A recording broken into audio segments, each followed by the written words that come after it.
Welcome back, Super Centex Podcast. Michael, Chad, and Bryce, the usual suspects. Chad coming to us from the Sweetwater again. Oh, I thought it was going to be Angel Fire. No. I left this afternoon. I went at noon today, so planning on getting to Angel Fire tomorrow. I had some business came up, so I wasn't able to get away quite as quick, but definitely on my way. And now that I told you all a minute ago, now that I'm out of the Waco pollen crisis, I'm actually starting to gain some enthusiasm for skiing the next couple of days. There you go. Well, don't pull a Lindsey Vaughn.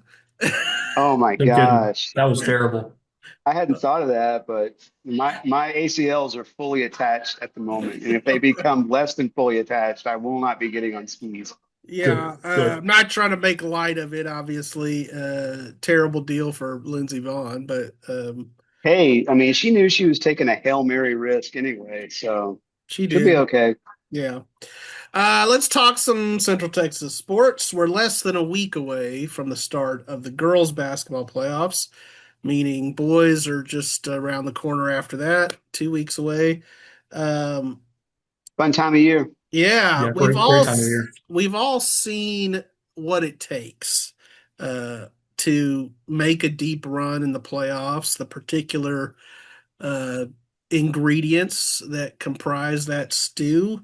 What to you are the most important ingredients, and which local teams have them?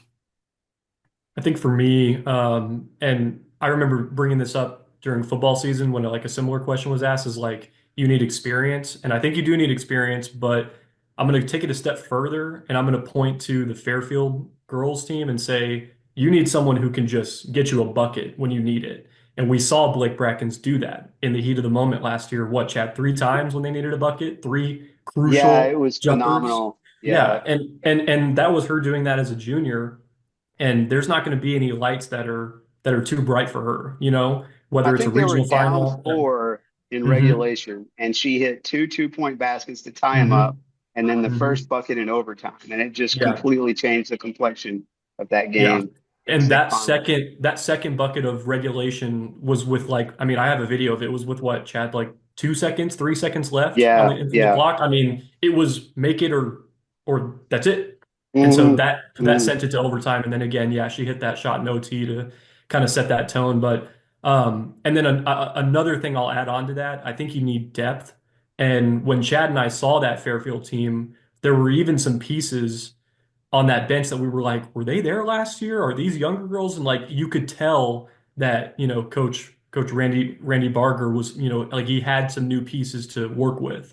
And he was kind of going into that and trying to, and that was part of he and I's conversation after the game. It was like, look, like we're going to have to maybe go 8-9 deep in some of these games, especially if we're in foul trouble and stuff. So, I mean, that's kind of a long-winded answer. I think, it's a combination of all of that. I think you need experience, you need good coaching, you need someone who can just take over when you Probably need a little luck.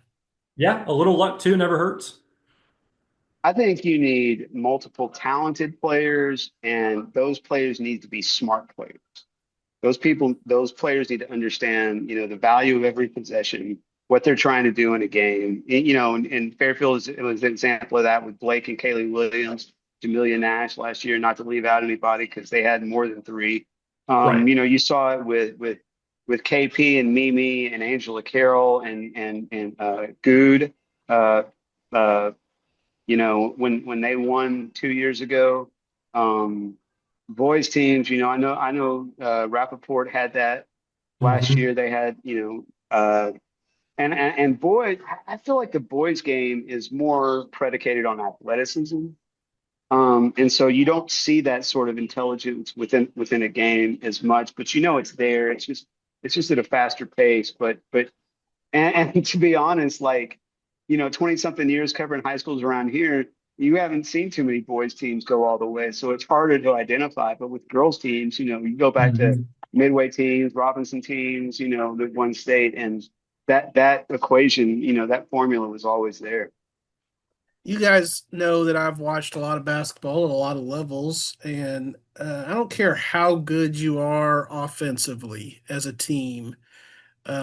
every team goes through stretches where things just bog down and people can't make shots. And to Michael's point about needing someone who can get you a bucket, I mean, it's exactly why my team went out and got a guy named Kevin Durant. I mean, last year's playoffs, the Rockets, had times where they were just like, man, we just can't throw it in the ocean. And so they went out and got Kevin Durant, and he's a guy that can get you a bucket. He's one of the Mhm. best scorers in history. And so to that point, I agree. I do think you also need, clutch defensive plays. I think back to probably 20 years ago when China Spring Girls won state. They had a scrappy little guard named Jessica Hanna, and um, she was 5'7". I mean, not big, but had a huge block shot in the state championship game, just coming out on a shooter like an outside shooter, and she closed well, and it was a huge play in the game, and that just is burned in my memory of how like big that play is. So yeah, you've got to have those kind of plays on both ends of the court, but you're right. Sometimes you just need a bucket, and you got to have somebody that knows how to score. And yeah, I mean Blake is one of those. Um, Kellen Well, Collins.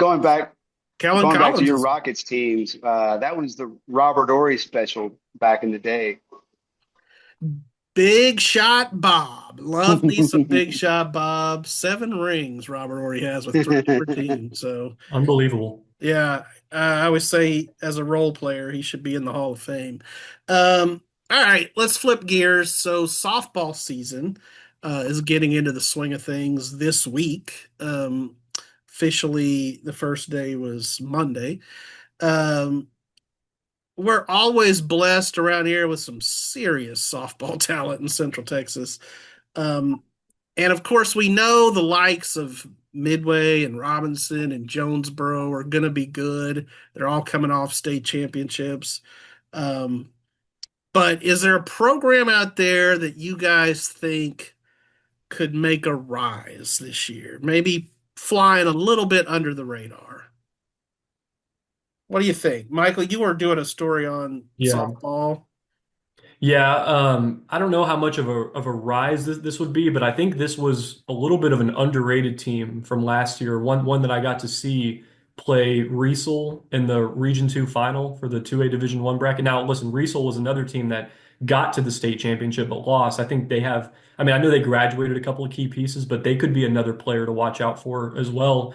But I was going to mention Moody, the Moody Lady Bearcats, I guess is what Mm-hmm. they are. Mm-hmm. Um, Man, they now look, they didn't really like they weren't able to push that series against Riesel to a third game. But I remember so they got thumped 13-0 in the first game. And then that second game was 8-3. And I mean they landed some blows in that second So I, game. Like I covered that game they were out, good. and they were, and And Bryce, they only had one senior on that team, Moody. and they had a really scrappy shortstop, Elena Edwards, who she's on our preseason Super Centex softball team. Really good athlete, and yeah, I think Moody is definitely on the rise, and the team to watch, and certainly one that doesn't maybe have the history of some of these other programs we're talking about. uh, I feel like in today's, the reality of sports today is you've seen teams a year ago, and are all the same players going to pop up in all the same places? Like I think we got a little bit surprised when Peyton Phillip was a Midway Panther last year, because she had come over from Crawford. McGregor is one that if all those pieces come back, and I was just about to look it up, I forgot because I was looking up Riesel earlier because little sis Camden Benton is going to be one of the leaders on that team last year. Of course, her older sister, Kylie Benton, was their Kylie, yeah. ace in the circle, and they're going to have to. I mean, I think Kylie pretty much threw every inning for them, and so Mhm. they're going to need. If they can find that in the circle, though, they definitely got the chance to reload. McGregor. Okay, I'm blanking. You're going to have to help me out, Bryce. The granddaughter. Briley Seward. Yeah. Really good player. Coach Stewart's granddaughter. Yeah. And one of the top middle infielders from her class in the country is what I've heard. And my comment a minute ago about people popping up different places, I'm sure she's going to be there, but you never quite can tell until you see him out there playing, you know. Yeah. Again, a program that, doesn't have a long track record of success, but certainly seems to be on the rise. McGregor, I mean, they got something going there, so that's good. It's crazy to think that Crawford might be under the radar, but you just know that Kirk Allen's going to have that team ready to go. Obviously, they've lost some really good players over the last few seasons. Girls that are playing D1, girls that are playing at other high school programs in our area. But yeah, Crawford they know how to win. And they're going to be there. They're going to be there at the regional final.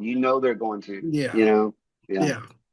And if they can win at the regional final, then they might be down there at McCombs Field, right? That's no the doubt. name of that. No That doubt. little bandbox that UT has off to the side. Yeah, it's a wild scene there. All right. Well, so fun stuff. We'll talk more softball as the spring goes along, but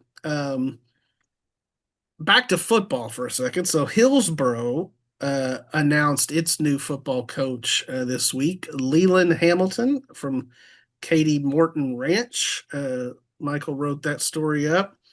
This feels like a pretty intriguing hire for the Eagles to me, considering that Leland Hamilton not only has Class 6A coaching experience, but he has coaching experience at the college and NFL levels. He was with the Minnesota Vikings, right, Michael? Right. Yeah, and then the UCLA Bruins for college. So what do you guys think about this? I mean, first of all, can he turn Hillsboro into like a consistent winner? Because this is a program that we haven't really seen in December. I mean, Chad and I have been around here a long time, and about the area playoffs is about the longest playoff run I can think of. I was talking with Coach Garrick at the basketball game, the la-vega Conley basketball game the other night, and he was talking about how he was an assistant at Hillsboro back when I was working at the Fort Worth Star Telegram, and we were talking about a running back they had back then, and a couple of two brothers, one a running back and the other a linebacker, I think. Ritual Massey. Yep, and that's Donald him. Massey. And I thought they were cousins, but maybe they're brothers. I think Coach Garrett said they were brothers, but I don't exactly. Let me interrupt you there real quick, Chad. I remember doing a story on Ritual Massey, who, besides being a really good running back, one of their best players they've ever had, honestly,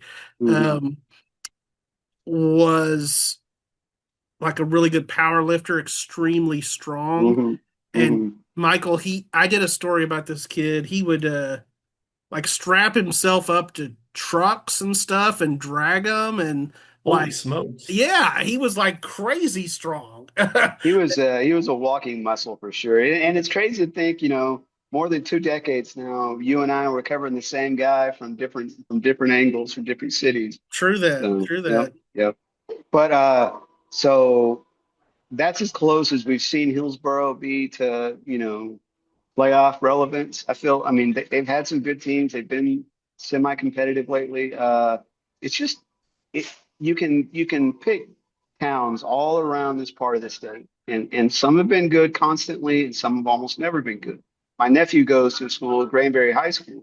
It's almost never been good football. And you look around there, well, what's right next to them? Stephenville on one side, Toledo on the other side, Brock over there in the mix, So it's like, and even Toller right down the road from Granbury, they've been consistently really good. So it's like, I mean, it's kind of like football schools and schools that want to be football schools. Yeah, no doubt. Well, and I mean, you guys mentioned it, but I mean, this is a program that has 6 playoff wins in its history. Mm-hmm. Like, Hmm. I mean, and that what dates back to like I think 1904 or 1911 or something. I mean, and I'm not trying to dog on them or anything. It's just that's kind of what it's been, and I think some of those regional factors are at play. Um, can Leland Hamilton get it done? I mean, it's going to take some work. He's going to have the right guys in place. He's going to, you need talent. That's certainly at play too. You can be the best coach in the world, but you've got to have some dudes out there. And we've seen some guys, go through there even as recently as like Jaden Magruder, some guys like that. I mean, they've had some players, but I mean, it's going to be tough, man. I mean, uh, I think they reached the postseason back in 23, and that was like 2 or 3 years in a row. Like they can get there. It's just how can they get over that hump? And I'm not even sure what their bye district is going to look like or anything. But maybe that's another thing where it's just like maybe when they're up there closer to Fort Worth, it's just kind of tough to get out of that region. Well, obviously, Coach Hamilton, saw something in this program, and we'll see what he can do. Yeah, to Michael's point, um, our buddy Win Emmons came up with a very cool playoff tool thing for all of our local teams. And yeah, Hillsboro's 6-23 all time in the playoffs. And it looks like the last time they played 2 games in the playoffs uh, was 2001, um, which would have been back in that Ritual Massey era. I believe so. Yeah. Yep, So, that is correct. yeah, I mean, yeah, they've got a lot of history to overcome, but maybe they got the right guy in place. We'll see. Be We'll see. interesting to get to know him, and Definitely. yeah. So, um, all right. So to close it out here, the Super Bowl was Sunday, of course. Um, we've got two high school related questions as it pertains to the Super Bowl.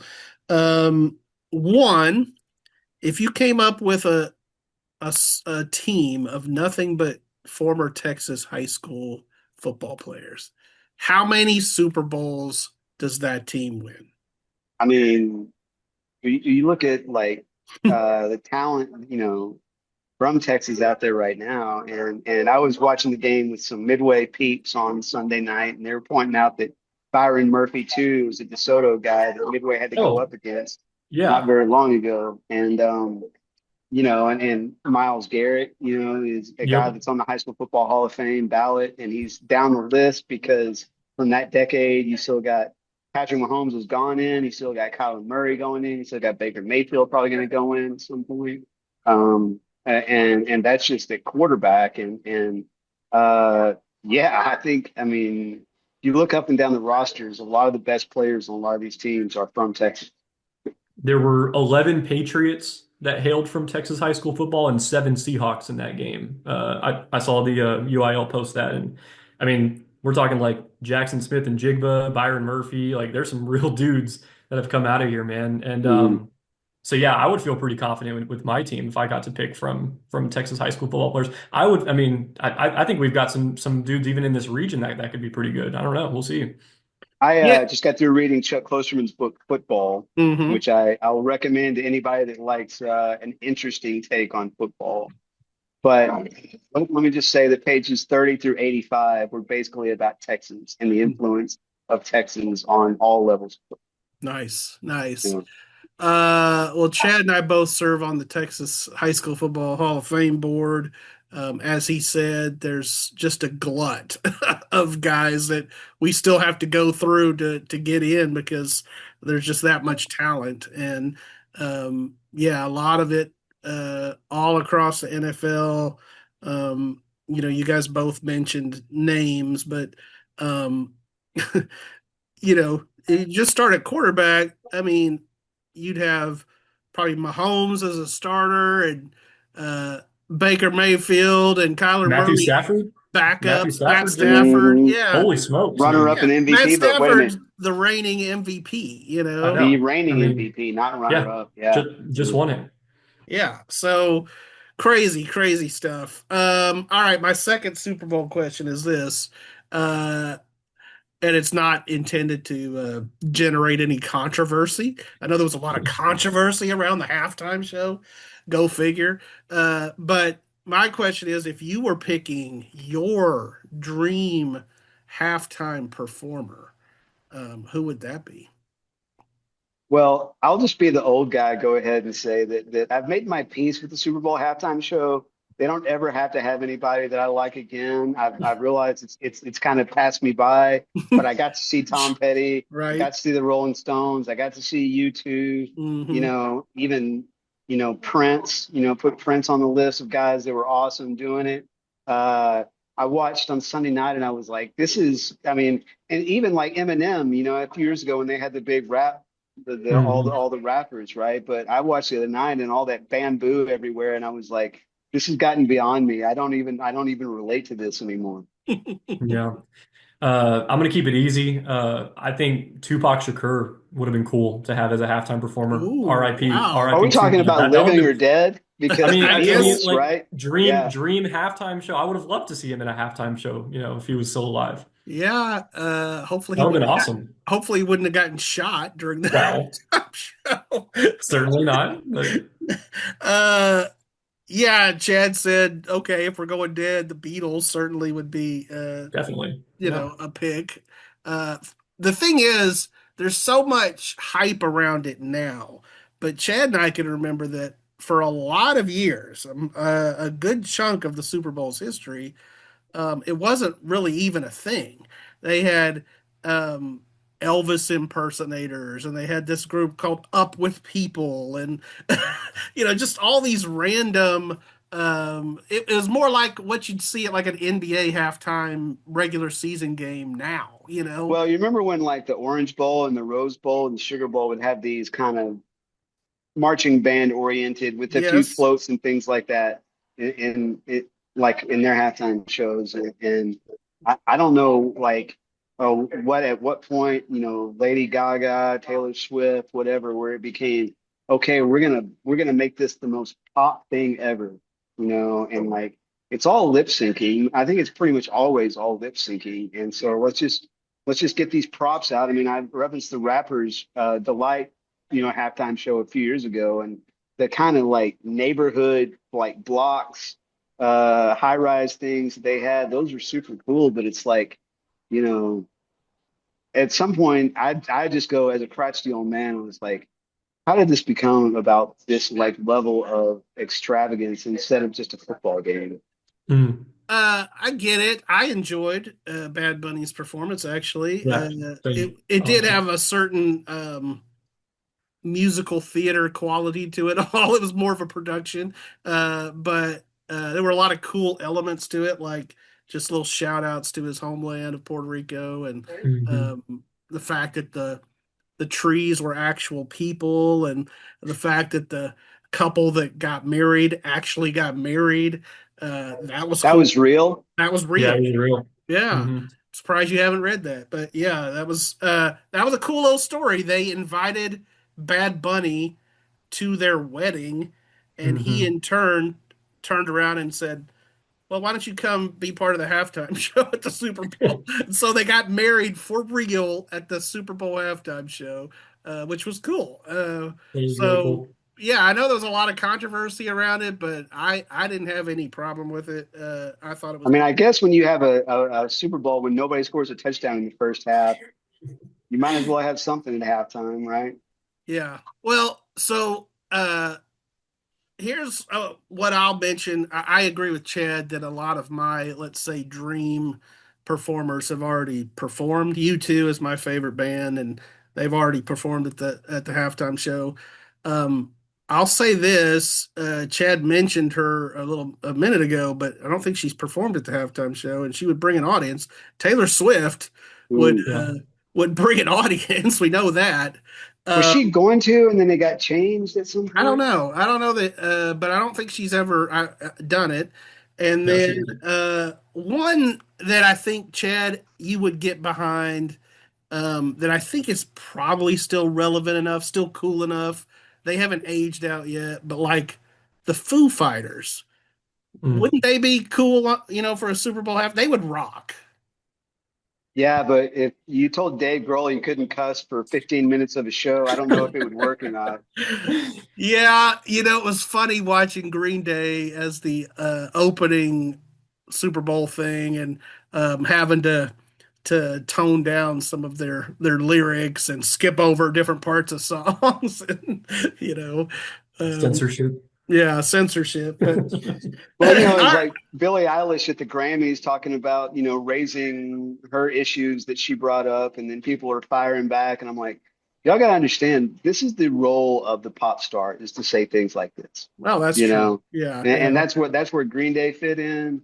So anyway, it's my 2 cents. Well, come back next week and we'll break down more music and just a couple of three American idiots here. That's And That's right. That's right. Tuesday afternoon, if we do this on Tuesday again, we'll be knee deep in girls' playoffs too. that's right, baby. It That's should right. be Yeah. fun. All right, we'll see y'all. Rock, keep on rocking.